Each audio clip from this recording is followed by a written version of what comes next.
Hello everyone, good morning to all of you and welcome to online study point.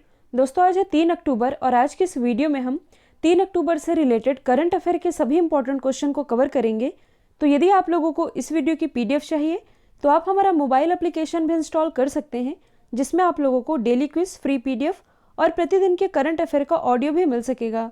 और अब आप लोगों के लिए दिसंबर 2019 से लेकर के अगस्त 2020 तक के सेलेक्टेड करंट अफेयर की क्विज चलाई जा रही है ऑनलाइन स्टडी पॉइंट के एप्लीकेशन पर, और ये क्विज सुबह आप लोगों को 8 बजे मिल जाएगी।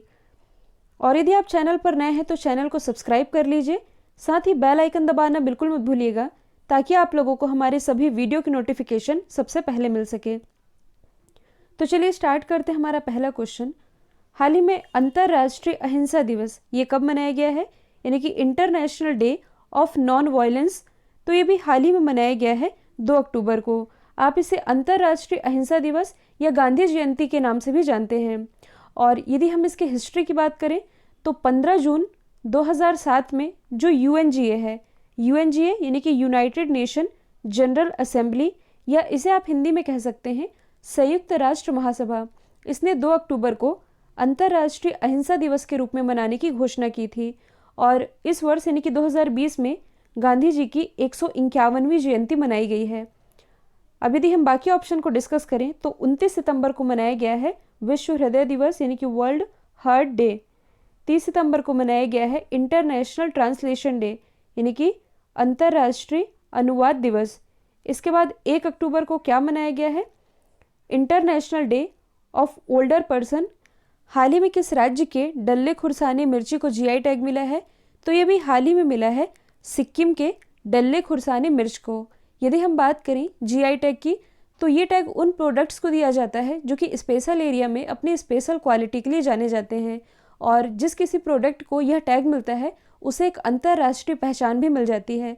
यदि हम बात करें कि भारत में सबसे पहले किस प्रोडक्ट को जीआई टैग मिला था, तो ये मिला था दार्जिलिंग की चाय को 2004 में। अब यदि हम बात करें सिक्किम की तो ये है सिक्किम की लोकेशन, सिक्किम की राजधानी तो ये है गंगटोक, मुख्यमंत्री तो ये हैं प्रेम सिंह तमांग, और राज्यपाल तो ये हैं गंगा प्रसाद। अच्छा, सिक्किम से रिलेटेड एक मोस्ट इंपॉर्टेंट फैक्ट आप याद रखेंगे, जैविक खेती लागू करने वाला भारत का पहला राज्य ये सिक्किम ही है। अब यहाँ पास जीआई टैग की बात की ही जा रही है तो आप अदर ऑप्शन को रिलेट कर सकते हैं, जैसे कि पिछले ही साल तमिलनाडु के 2 प्रोडक्ट डिंडी ताला और कडांगी साड़ी को जीआई टैग दिया गया है। इसके बाद यदि हम बात करें ओडिशा की तो पिछले ही साल ओडिशा के कंधमाल हल्दी को जीआई टैग दिया गया, जबकि केरल का जो मयूर गुड़ है इसे भी पिछले ही वर्ष जीआई टैग मिला है। हाल ही में इलेक्ट्रॉनिक सड़कों वाला विश्व का पहला शहर कौन बना है जो सार्वजनिक बसों को चार्ज करेगा। देखिए, यहाँ पास विश्व के पहले शहर की बात की जा रही है तो ये भी हाल ही में बन गया है तेल अवीव। तेल अवीव ये इजराइल का एक शहर है और ये व्हीकल को चार्ज करने के लिए वायरलेस बिजली की रोड को बनाने और शहर में सार्वजनिक परिवहन को बिजली देने के प्रोजेक्ट्स पर काम कर रहा है। और इसी के साथ ये ऐसा पहला शहर बन जाएगा, पूरे वर्ल्ड का ऐसा पहला शहर जो कि सार्वजनिक बसों को चार्ज करेगा। मतलब कि इलेक्ट्रॉनिक सड़कों वाला विश्व का पहला शहर ये बन गया है तेल अवीव शहर। तो आप मैप में देख सकते हैं इजराइल की लोकेशन, क्योंकि तेल अवीव ये इजराइल का एक शहर है। इसकी कैपिटल है येरूशलम, करेंसी है Israeli new shackle, prime minister तो ये है बेंजामिन नेतन्याहू, प्रेसिडेंट तो ये हैं रूवेन रिवलिन। देखिए, अभी हमने डिस्कस किया है तेल अवीव के बारे में, तो कुछ दिन पहले मैंने आप लोगों को बताया था कि हाल ही में जो तेल अवीव स्ट्रीट है इसका नाम बदल करके टैगोर स्ट्रीट किया गया है। अब देखिए, यहाँ पास बात की जा रही है विश्व के पहले शहर की, तो ऑप्शन मैंने कुछ ऐसे सेट किए हैं जो कि कहीं ना कहीं करंट से रिलेटेड है। जैसे कि यदि हम बात करें मैक्सिको सिटी की, जो कि मैक्सिको की कैपिटल है, तो क्लाइमेट इमरजेंसी लागू करने वाला विश्व का पहला शहर ये बना है मैक्सिको सिटी ही। देखिए, इसमें आप कंफ्यूज नहीं होइएगा, क्योंकि क्लाइमेट इमरजेंसी लागू करने वाला विश्व का पहला देश ये ब्रिटेन है, दूसरा देश है आयरलैंड, लेकिन पहला शहर ये बना है मैक्सिको सिटी ही। यदि हम बात करें बेरूत की, जो कि लेबनान की कैपिटल है, ये चर्चे में आया था। और क्यों, तो अभी हाल ही में अमोनियम नाइट्रेट के कारण यहाँ ब्लास्ट हुआ था। यदि हम बात करें ग्लासगो की, तो ये स्कॉटलैंड का एक शहर है जहां कोप 26 यानी कि कॉन्फ्रेंस ऑफ पार्टीज 26 का आयोजन किया जाएगा। नेक्स्ट है इसरो के द्वारा किस वर्ष तक मिशन वीनस यानी कि शुक्र ग्रह का ये जो मिशन है ये लॉन्च किया जाएगा? तो ये लॉन्च किया जाएगा 2025 तक, और इस मिशन में फ्रांस भी शामिल होगा। तो सबसे पहले हम जान लेते हैं इसरो के बारे में। ये भारत की स्पेस एजेंसी है, इंडियन स्पेस रिसर्च ऑर्गेनाइजेशन। इसकी स्थापना हुई थी 1969 में। हेडक्वार्टर स्थित है बेंगलोर, कर्नाटक में। बेंगलोर जिसे भारत की सिलिकॉन सिटी के नाम से भी जाना जाता है। इसके अध्यक्ष तो ये हैं के सिवान, और के सिवान को 2019 में तमिलनाडु गवर्नमेंट के द्वारा कलाम अवार्ड से सम्मानित किया गया था। और क्यों सम्मानित किया गया था? चंद्रयान 2 के सफलतापूर्वक लॉन्चिंग के लिए। और यदि आप करंट से रिलेट करेंगे तो कुछ समय पहले ही इसरो के द्वारा एक योजना चलाई गई है जिसका नाम है युविका। इसका मतलब है युवा विज्ञानी कार्यक्रम, या इसे आप इंग्लिश में कह सकते हैं यंग साइंटिस्ट प्रोग्राम। हाल ही में मॉरिशस में भारत का अगला उच्चायुक्त ये किसे नियुक्त किया गया है? तो देखिए, जो कॉमनवेल्थ कंट्रीज होती हैं यानी कि राष्ट्रमंडल देश, यहाँ पर नियुक्त होते हैं हाई कमीशन यानी कि उच्चायुक्त। जबकि जो नॉन कॉमनवेल्थ कंट्रीज होती है यहाँ पास अम्बेसडर की नियुक्ति होती है। तो हाल ही में मॉरिशस में भारत के अगले हाई कमीशन ये नियुक्त की गई हैं नंदिनी सिंगला। और मॉरिशस में जो इंडिया के हाई कमीशन थे तन्मय लाल, इनकी नियुक्ति स्वीडन में इंडिया के नेक्स्ट अम्बेसडर के रूप में कर दी गई है। तो सबसे पहले हम जान लेते हैं मॉरिशस के बारे में। आप मैप में देख सकते हैं मॉरिशस की लोकेशन। यहाँ की कैपिटल है पोर्ट लुइस, करेंसी है मॉरिशियाई रुपया। यहाँ के प्राइम मिनिस्टर कौन है? तो ये हैं प्रवीण जुगनौथ। और देखिए, यदि आप करंट से रिलेट करेंगे तो हाल ही में मॉरिशस के प्राइम मिनिस्टर प्रवीण जुगनौथ और भारत के प्राइम मिनिस्टर नरेंद्र मोदी जी के द्वारा मॉरिशस में ही सुप्रीम कोर्ट बिल्डिंग का उद्घाटन किया गया है वीडियो कॉन्फ्रेंसिंग के माध्यम से। और अभी हाल ही में मॉरिशस में जब तेल रिसाव हुआ था जिसके कारण यहाँ पास एनवायरनमेंट इमरजेंसी भी लगा दी गई थी। अब देखिए, इस एरिया से रिलेटेड मैंने आप लोगों को इम्पॉर्टेंट जलधाराएं याद करवाई थी, जैसे कि ये है इक्वेटर, यहाँ से बहती हुई आती है दक्षिणी विश्व जलधारा जो कि मेडागास्कर के पास आकर के यहाँ बहती है मेडागास्कर जलधारा।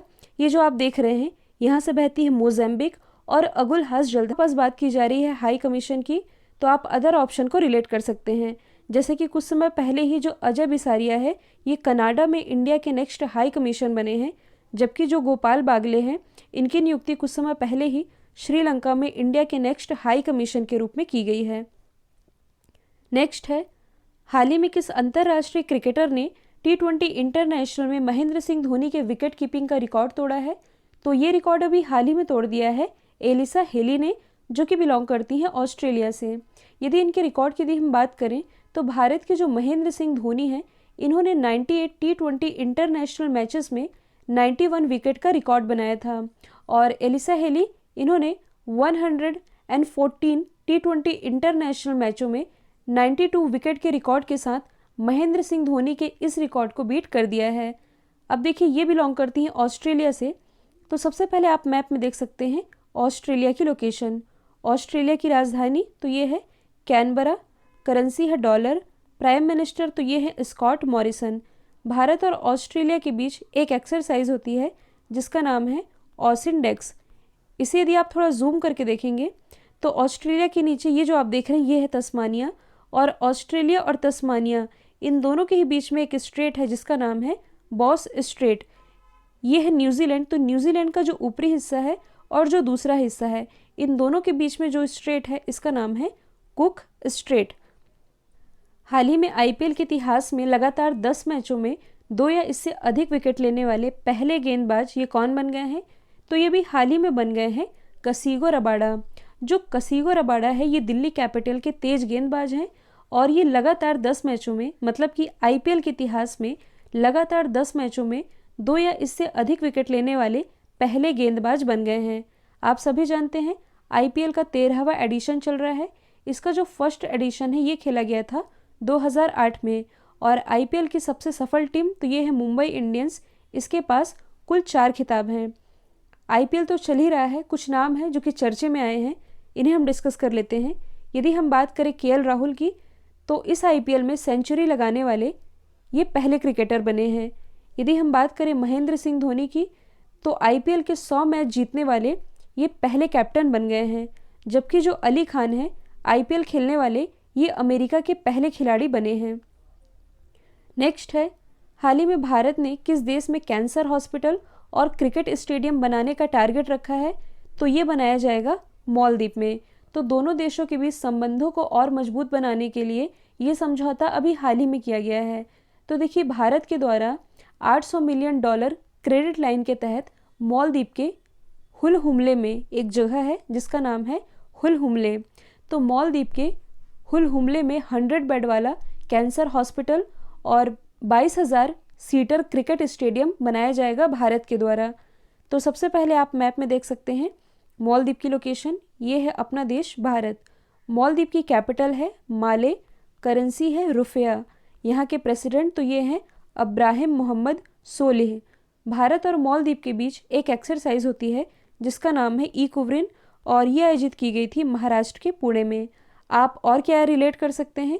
तो देखिए, हाल ही में जो इंडियन एयरफोर्स है इसके द्वारा कोरोना महामारी के बीच मालदीव को ऑपरेशन संजीवनी के माध्यम से मेडिकल सेवाएं पहुंचाई गई थी। तो ये भी आप याद रखेंगे। नेक्स्ट है, हाल ही में भारत ने किस देश के साथ डिकार्बोनाइजेशन के लिए सेटलमेंट ऑफ इंटेंट यानी कि SOI पर हस्ताक्षर किए हैं? तो ये समझौता भी हाल ही में किया गया है भारत और नीदरलैंड के बीच। अब ये है क्या? तो इसे आप सिंपल लैंग्वेज में याद रख सकते हैं। ये जो दोनों ही देश हैं, नीदरलैंड और भारत, दोनों देशों में ऊर्जा क्षेत्र में बढ़ावा देने के लिए और जलवायु अनुकूल अर्थव्यवस्था के लिए ये समझौता किया गया है। तो सबसे पहले आप मैप में देख सकते हैं नीदरलैंड की लोकेशन, ये स्थित है यूरोप महाद्वीप में। नीदरलैंड की कैपिटल क्या है? तो ये है एम्स्टर्डम। करेंसी क्या है? तो ये है यूरो। आसपास की यदि आप लोकेशन देखेंगे तो ये है नॉर्थ सी यानी कि उत्तरी सागर, ये है बाल्टिक सागर, और एक स्ट्रेट अब आप लोगों को याद हो ही चुका होगा, ये है फ्रांस, ये है ब्रिटेन। दोनों के ही बीच में जो स्ट्रेट है इसका नाम है डोवर स्ट्रेट। अब देखिए, यहाँ पास हम समझौते की बात कर ही रहे हैं तो आप अदर कंट्रीज़ को रिलेट कर सकते हैं जिसने भारत के साथ हाल ही में समझौता किया है। यदि हम बात करें ईरान की, तो भारत और ईरान के बीच चाबहार परियोजना पर समझौता किया गया। भारत और नेपाल के बीच, मतलब कि दक्षिण एशिया की पहली तेल पाइपलाइन कॉरिडोर ये बिछाई गई है बिहार के मोतिहारी से लेकर के नेपाल के अमलेखगंज के बीच। और कल ही मैंने आप लोगों को बताया था डेनमार्क के बारे में। तो हाल ही में भारत ने डेनमार्क के साथ बौद्धिक संपदा सहयोग पर समझौता किया है। नेक्स्ट है, हाल ही में भारत के साथ एयर बबल करने वाला 16वां देश कौन बना? तो ये भी हाल ही में बन गया है ओमान। यहाँ पास जो टर्म लिखा है एयर बबल, इससे आप क्या समझते हैं? तो एयर बबल, या इसे आप कह सकते हैं transport bubble.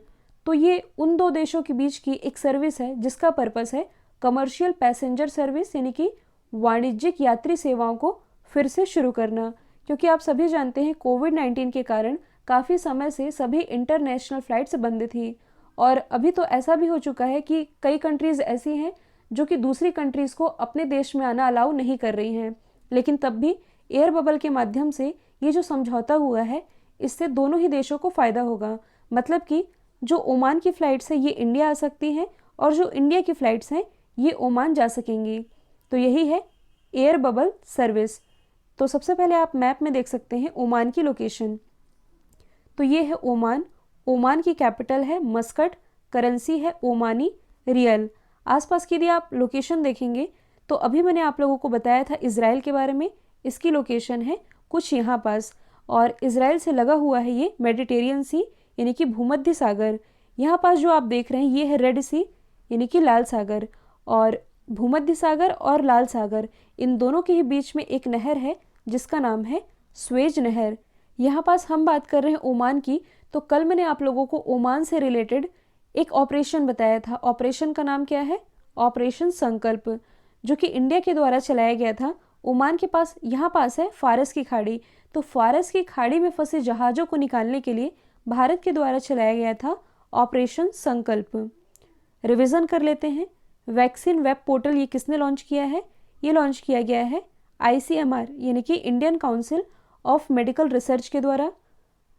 National security guard का एडिशनल चार्ज ये दिया गया है ITBP के महानिदेशक SS देसवाल को, क्योंकि जो अनूप कुमार सिंह है ये भी हाल ही में यानी कि 30 सितंबर को रिटायर हो चुके हैं। के नटराजन, तो ये हैं इंडियन कोस्टल गार्ड के महानिदेशक। आनंद प्रकाश माहेश्वरी ये CRPF के महानिदेशक हैं। नो मास्क नो राइड अभियान की शुरुआत ये की गई है महाराष्ट्र के सांगली जिले के द्वारा, जबकि राजस्थान का जो जोधपुर शहर है इसके द्वारा नो मास्क नो सर्विस की शुरुआत की गई है। उत्तर प्रदेश के सहारनपुर में भारत का पहला मास्क एटीएम लगाया गया, जबकि भारत का पहला हेल्थ एटीएम ये लगाया गया है लखनऊ के चारबाग रेलवे स्टेशन में। पियरलेस हाउसिंग के ब्रांड एम्बेसडर ये बने हैं सौरव गांगुली जी, जो कि बीसीसीआई के 39वें क्रम के अध्यक्ष भी हैं। इनकी ऑटोबायोग्राफी तो ये है a century is not enough. Virat Kohli को अभी हाल ही में ग्रेट लर्निंग, जो कि एक लर्निंग प्लेटफॉर्म है, इसका ब्रांड एम्बेसडर बनाया गया है। ऋषभ पंत तो ये हैं जिंदल साउथ वेस्ट स्टील के ब्रांड एम्बेसडर। सचिन तेंदुलकर को अभी हाल ही में पेटीएम फर्स्ट गेम्स का ब्रांड एम्बेसडर बनाया गया है। दक्षिण पूर्वी रेलवे ने महिलाओं की सुरक्षा के लिए कौन सा ऑपरेशन चलाया है?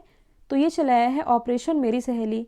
अभी मैंने बताया है ऑपरेशन संकल्प के बारे में, ये रिलेटेड है ओमान से। ऑपरेशन संजीवनी ये रिलेटेड है मालदीव से, जबकि जो ऑपरेशन वनीला है ये रिलेटेड है मेडागास्कर से। कल मैंने आप लोगों से पूछा था मोक्टाराउन किस देश के प्राइम मिनिस्टर बने थे? राइट आंसर है माली। अब आप लोगों के लिए आज का सवाल है बीसीसीआई की महिला चयन समिति की नई अध्यक्ष। तो इसका जो भी आंसर है कमेंट बॉक्स में बताइएगा। वीडियो यदि पसंद आया है तो एक शेयर कीजिए, साथ ही वीडियो खत्म होने के बाद एक लाइक करना बिल्कुल मत भूलिएगा। तो आज के लिए इतना ही। Thank you so much.